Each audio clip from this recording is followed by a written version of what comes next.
अपने जितने भी सारे मसाइल हैं उनको हाईलाइट किया, चाहे वो हेल्थ केयर का अस्पतालों का था, चाहे वो हमारे जो पॉसिबल एविक्शंस हो गई है उनके बारे में था, ज़मीनों के और इसमें किसानों के जो उनको रिहेबिलिटेट करने का था वो था, पटन टाउन की ब्यूटिफिकेशन के था, उसके बाद म्यूनिसिपैलिटी के, स्कूलों के, कॉलेजों के लिए हर इशू पर बात हो गई और अपने जो प्रॉब्लम्स हैं वो हाउस के सामने रखी और 2-4 जगह पर एक्शन भी हो गई।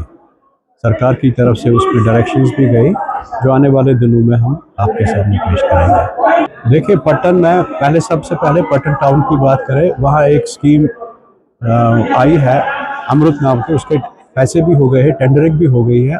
अब वो जो अफसर लोग हैं वो कह रहे हैं कि जल्द ही काम शुरू हो जाएगा। हम उम्मीद करते हैं कि पटन टाउन एड्रेस हो जाएगा।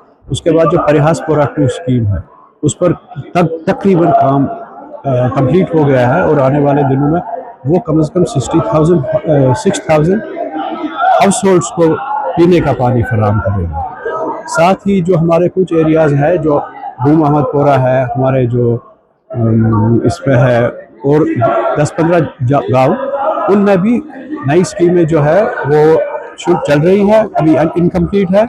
वैसे तो जल शक्ति जो है डिपार्टमेंट, ये पूरे J&K में इस पर क्रिटिसिज्म हो रहा है कि इनका काम बहुत सुस्त है और काम में इनकी सफाई भी नहीं है, जिस पर मेरे ख्याल में आने वाले दिनों में हम इस पर काबू पा सकते हैं, जो ड्रिंकिंग वाटर की प्रॉब्लम है। देखिए, आज हमारा सबसे बड़ा मसला था कि हमारे बहुत सारे किसानों को जो सिंहपुरा ब्लॉक में आते हैं, सिंहपुरा तहसील के हैं, बुरन के, उनको ज़मीनों से उनका वो ले लिया गया है, छीना, और एक्शन फॉर्म्स का था। हमने उनके कंपनसेशन रिहेबिलिटेशन की बात की और साथ में ये भी कहा कि जो और लोग, जो सरकार, जो रेवेन्यू डिपार्टमेंट है, अगर उनको कोई सरकारी एजेंसी ज़मीन मांगने के लिए आती है तो उससे पहले देख लीजिए इस पर आम लोग तो नहीं इफेक्ट होते हैं, उस पर कोई सोचने समझने की ज़रूरत है। ऐसे करके जो स्कूलों में हमारा मसला था, बिल्डिंगों का मसला था, स्कूलों में स्टाफ की ज़रूरत थी, उस पर भी बात हो गई।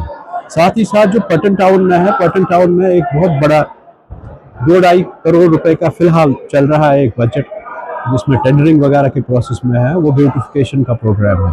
हमारी कोशिश रहेगी जल्द से जल्द उसको टेंडरिंग होके उस पर काम शुरू हो जाए। ऐसे करके जो हमारा हॉस्पिटल है, इंफ्रास्ट्रक्चर, कहीं कहीं हमारे 2 अस्पताल जो है बिल्डिंगें बनी हैं लेकिन शिफ्ट नहीं अभी हुए हैं, उस पर भी एश्योरेंस आ गई।